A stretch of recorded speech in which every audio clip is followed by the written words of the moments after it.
Good morning everyone! So for today's vlog, tayo po ay magluluto or maghahanda tayo ng ating pananghalian ngayong araw na to. So ang naisip ko lutuin ngayon ay ang mahiwagang kangkong. So bumili ako ng 3 tali ng kangkong na ang bawat tali niya ay 15 pesos. So medyo marami-rami yun.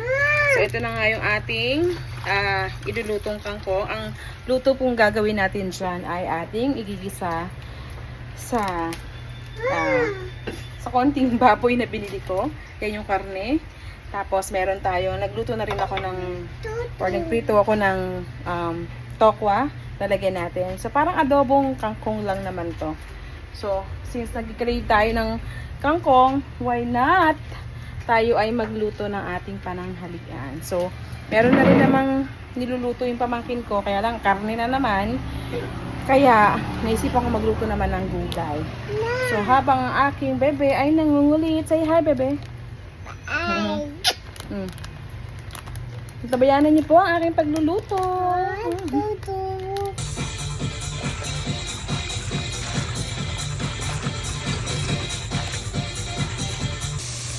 So, meron tayong konting laman dito na igigisa lang natin. Magkaroon lang ng konting sahog na iluluto natin yung adobong kangkong. Ayan.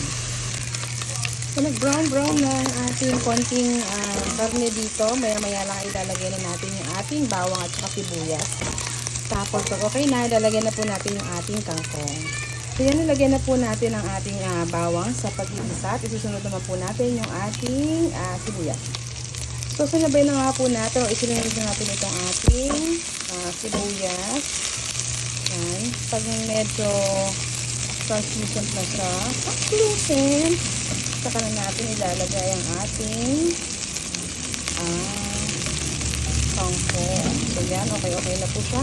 Pwede na po natin ilagay ang ating kangkong. So tingnan nyo naman itong ating kangkong, overflowing, yung 3 tali na yan. Pero syempre, mamaya pag nainitan na yan at lagyan natin ng konting tubig, hindi naman na ganyan kadami yan. So, bangan nyo na lang ang ating adobong kangkong. At yun na nga po ang ating adobong kangkong. Nilagyan ko na rin po siya ng tokwa para lalong mas masarap.